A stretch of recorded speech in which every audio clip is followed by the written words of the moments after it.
They told you to eat your vegetables. From childhood, you heard it like scripture. Eat your greens, finish your plate. Vegetables are good for you. That's what we were told. And for most of your life, you believed it. Maybe you still do. But what if I told you that's not always true? What if I told you that some of the vegetables you were told were healthy, the very ones sitting in your fridge right now, could be silently destroying your joints, clouding your memory, and slowly breaking down the strength in your legs? What if I told you that after age 60, the rules change? Because they do. Your body is not the same. Your digestion is not the same. Your immune system, your joints, your brain, they all change with time. And what was once healthy, even helpful, can now become harmful. The aches in your knees, the swelling in your ankles, the strange stiffness in your fingers, the fog that makes you reread the same sentence twice, the fatigue that doesn't go away with sleep. These are not random. They are signals. And often, they begin with what's on your plate. And there are 3 vegetables in particular that are making millions of seniors worse, not better. 3 vegetables considered healthy by most, sold in every store, served in salads, tossed into stir fries, roasted with olive oil. Trusted, familiar, but deadly. To aging joints, inflamed tissues, and an already overburdened immune system. And unless you remove them, not someday, not eventually, but now, your body may never fully heal. You may never feel what it's like to stand without pain, to move without creaking, to think without searching, to finally feel like yourself again. But the moment you remove them, something shifts. Your inflammation starts to cool. The swelling in your joints begins to ease. Your digestion becomes calm again. And most of all, your brain wakes up. But before I tell you what they are, I want you to imagine something. Imagine waking up one morning and realizing your legs don't feel like weights anymore. Your knees bend without effort. Your fingers grip the coffee cup without a twinge of pain. You walk to the mailbox and back without checking the ground, without planning every step, without fear of falling. And imagine your mind, clear, steady, no fog, no confusion, no forgetting what you walked into the room for. That feeling, that strength, that clarity, it's not gone. It's just waiting for you to stop feeding your body the foods it cannot process anymore. Because after 60, digestion slows, your stomach acid drops, your enzymes weaken, your gut lining thins, and certain plant compounds that your younger body once tolerated now become triggers. Triggers for inflammation, for pain, for immune confusion, for neurological decline. And 3 vegetables, seemingly harmless, even praised, are among the worst offenders. You may be eating them right now. The first one, white potatoes. You've probably heard they're high in potassium, that they're a good source of resistant starch, that they're healthier when baked than fried.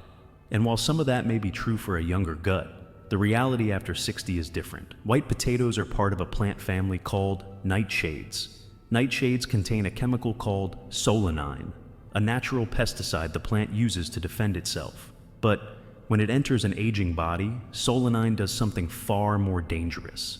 It activates immune receptors in the gut, leading to microscopic inflammation in the intestines. That inflammation leaks into the bloodstream. It spreads to your joints, your muscles, even your brain. You don't feel it right away. It doesn't hit like food poisoning, it creeps. You feel it as stiffness, swelling, joint tenderness, slower recovery after walking, hands that feel puffy, feet that feel tight in the morning, a fog that comes and goes, a fatigue that never fully leaves. And for some people, even small amounts of solanine can trigger this response. That's why white potatoes, even when baked, even when boiled, can quietly sabotage your healing. And yet, for many seniors, they're a daily staple. Mashed, roasted, turned into fries, added to stews. And every bite becomes another dose of something your body is trying to fight off. There's a reason why people with arthritis are often told to remove nightshades. Because once they do, their joints improve, their swelling reduces, their energy returns. Not because of magic, because the inflammation finally stops being triggered. And white potatoes are the biggest culprit. The second healthy vegetable, eggplant. You may not eat it often, maybe only in certain recipes. A roasted dish, a Mediterranean plate, a grilled vegetable spread. But eggplant too is a nightshade. And what makes eggplant dangerous is not just solanine, but a lesser-known compound called nasonin. Nasonin is found in the purple skin of the eggplant. It's often praised for its antioxidant effects, but studies show that nasonin can also bind to iron in the body, interfering with its absorption. Why does this matter? Because iron is essential for oxygen transport, for brain function, for muscle endurance. And as we age, iron becomes harder to absorb. Eggplant may be reducing the very thing your cells need to function, to think, to move, to heal. And nasonin also crosses the blood-brain barrier. In small amounts, maybe not an issue, but in older adults with thinning gut linings, with weakened detox systems, with already vulnerable brain chemistry, it becomes a risk, one you don't need to take.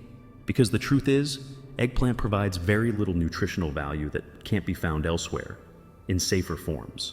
And the price for eating it may be your clarity, your energy, your peace. The third vegetable, green bell peppers. This one surprises people. They're colorful, crunchy, often added to salads, stir-fries, fajitas.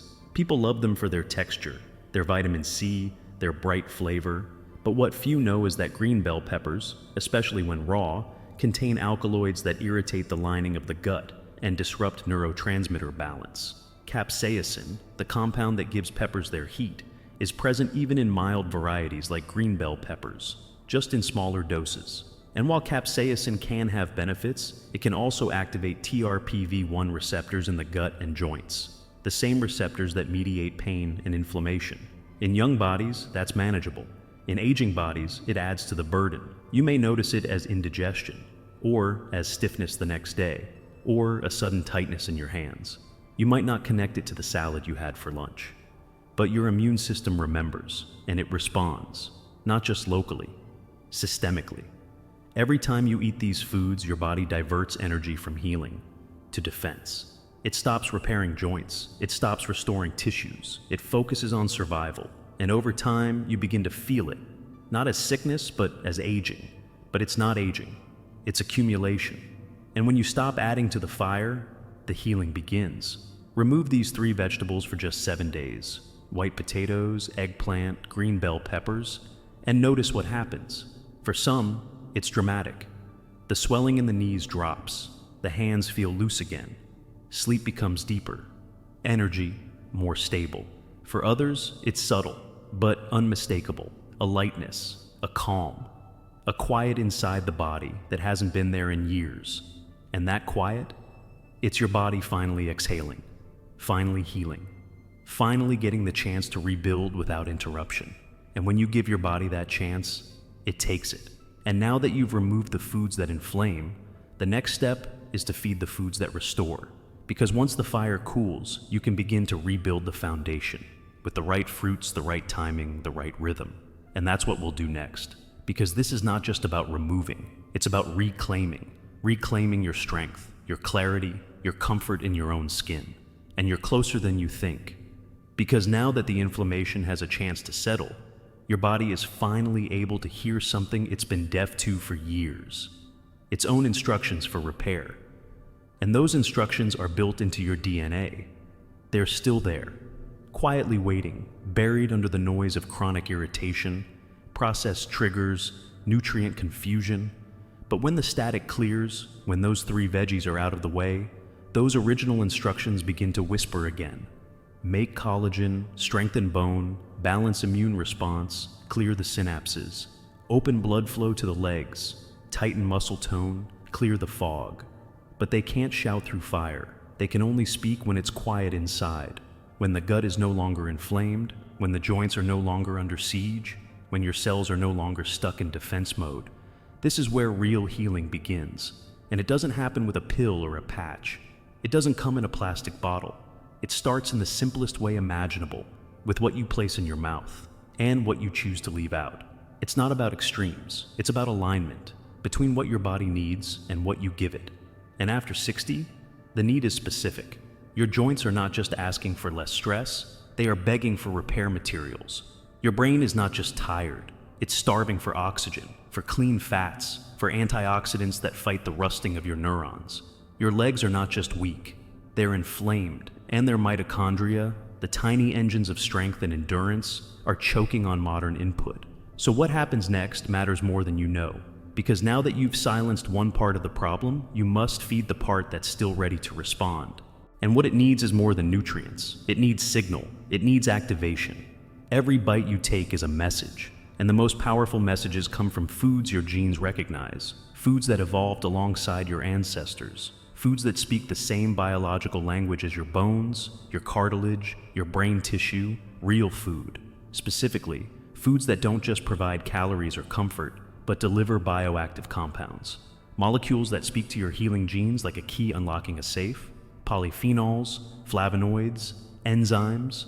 Omega-3 is fiber that feeds the gut flora which manufacture anti-inflammatory compounds on your behalf.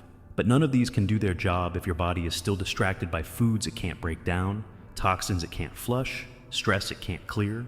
You've taken a powerful first step by removing the 3 vegetables that were silently keeping your immune system in overdrive. But now, what you add will determine how fast and how far your healing can go. And what I want you to understand is that your body hasn't given up on you. It's been waiting. Not for perfection, just for a little room, a little space to breathe, a few consecutive days without being attacked by something it can't digest or detoxify. Because the truth is, your body is not weak, it's not lazy, it's not aging badly. It's exhausted from overwork, from undernourishment, from constant confusion, from trying to protect you from what you thought was good for you. But give it clarity, and it responds with miracles. Let me tell you what that looks like. A woman named Elaine, 68 years old, former nurse, spent her life helping others, ignored her own pain for years, chalked it up to wear and tear. Every morning her knees screamed, her ankles swelled, her hands curled tight. Brain fog made her feel like she was always a few seconds behind every conversation. She was told it was arthritis. Given anti-inflammatories, nothing worked long term. Then one day, in a moment of frustration, she stopped eating potatoes, then eggplant, then green bell peppers. She didn't expect anything, but within 10 days, the stiffness in her fingers dropped by half. She could open jars again. A week later, her energy was steady through the day. She added daily walks. 2 weeks in, she said, "I feel like I'm waking up inside my own body." Her doctor called it anecdotal, but I call it biological truth. Because when the fire goes out, the builders come in. The second story, John, 72, former teacher, a man who used to walk 5 miles a day and could no longer go up 1 flight of stairs without his knees buckling. He removed the 3 veggies, started with simple meals, vegetables that loved him back, lean proteins, olive oil, a few powerful fruits. 3 weeks later, he took the stairs again, and he cried. Not from the pain, but from the absence of it. This is what can happen when you stop assaulting your body in the name of health, when you trade blind belief for informed action, when you begin to eat in a way that makes sense not for the you of the past, but for the body you live in today. And yes, it will feel different. Your plate may look unfamiliar at first.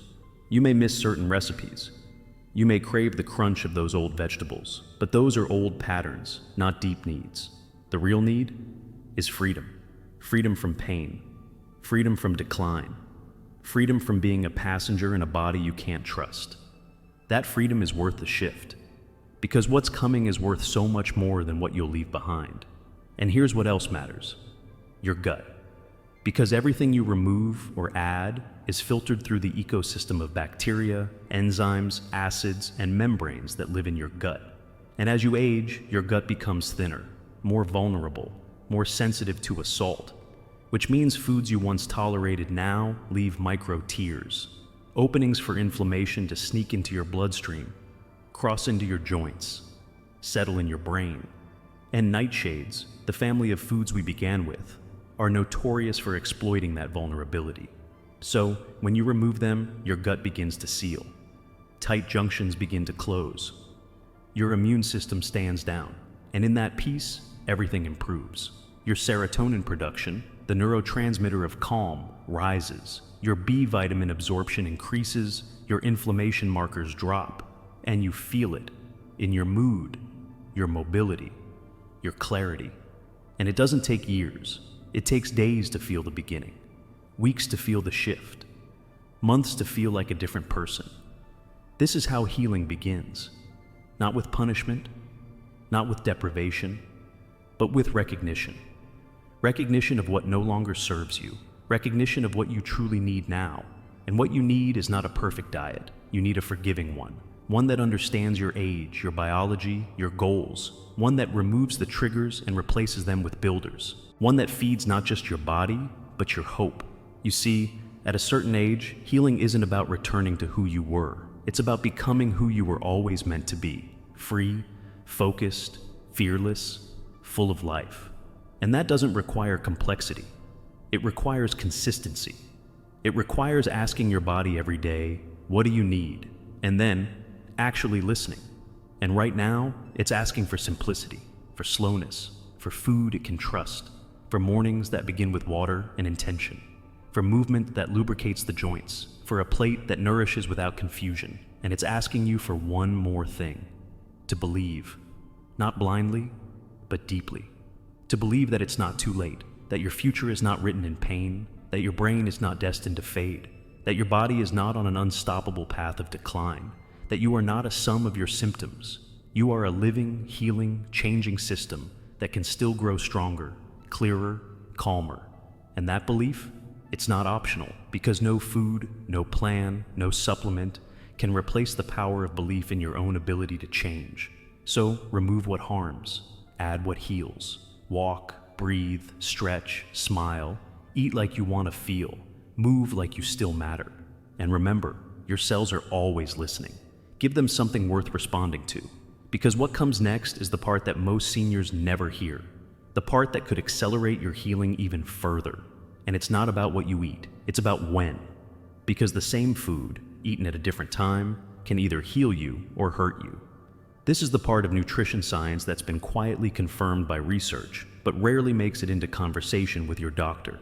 It's called chrononutrition, and it's the study of how your body's internal clock, your circadian rhythm, affects the way you digest, absorb, and respond to food. After 60, this rhythm becomes more fragile. Your hormones shift. Melatonin increases earlier in the day. Cortisol surges slower in the morning. Digestive enzymes drop by evening. And if you're eating most of your calories late, you're asking a tired body to do its heaviest work when it's least equipped. And that creates friction. It slows digestion, increases fermentation in the gut, creates bloating, raises blood sugar overnight, disturbs sleep, weakens immune repair, and quietly builds inflammation where healing should be happening. But shift your timing. Just shift it, and suddenly your body stops resisting and starts cooperating. A lighter dinner. A nourishing first meal when your body is most metabolically active. A pause between meals to give your gut time to rest.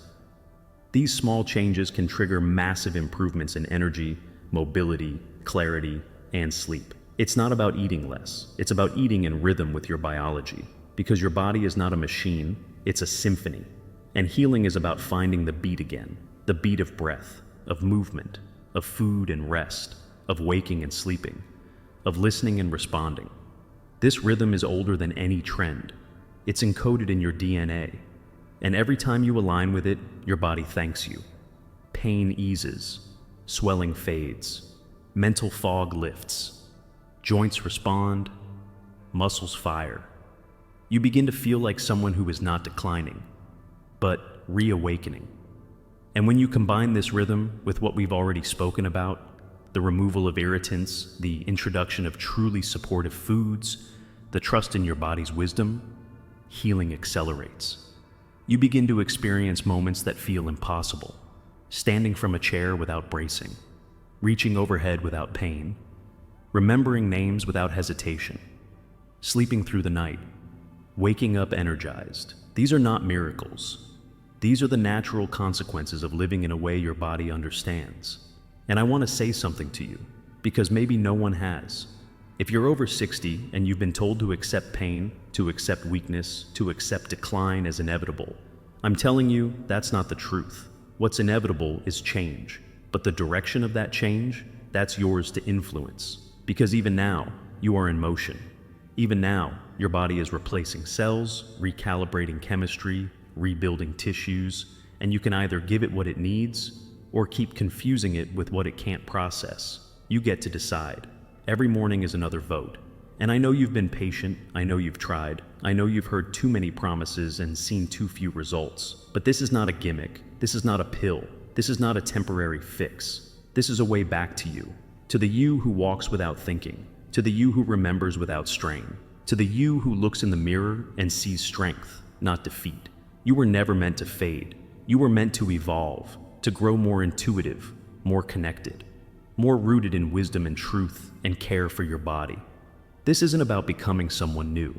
It's about returning to someone you've always been, but may have forgotten in the noise of pain, confusion, and disconnection. And now, the noise is quieting because you've made space for something else. And what fills that space is power. Not brute force, not pushing through, the quiet kind. The kind that wakes with the sun, nourishes with purpose, moves with intention, rests with peace. The kind of power that allows you to say, I am not done, I am not broken, I am rebuilding. And yes, there will still be moments of pain, of doubt, of remembering how far you still want to go. But now, you will also have proof. You will have days when the pain is less, when your mind is sharper, when the stairs don't scare you, when the fatigue lifts, when your grip is strong again. You'll know those days are not random, they are results, the result of you choosing your healing again and again. And those 3 vegetables, they will no longer own your plate, or your inflammation, or your identity, because now you know, now you feel, and now you act, with clarity, with rhythm, with belief. There is one last thing I need you to understand. You are not healing alone. There are millions like you, tired of waiting, tired of symptoms, tired of being told this is just aging. But aging is not a sentence, it is a phase, a gateway, a second chance to do it differently, to live in a way that is slower, wiser, cleaner, stronger. This path you're on, it's not lonely, it's sacred. And as you walk it, every step matters, every bite matters, every breath matters, because your body hears it all. And every time you say yes to nourishment, yes to motion, yes to stillness, yes to belief, your body says yes back.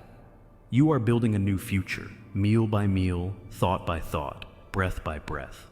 So, when you wake tomorrow, don't start with fear. Start with presence. Ask, what would a healing body choose today? Then do it. Not perfectly, just consistently. And when you forget, begin again. That's the rhythm now.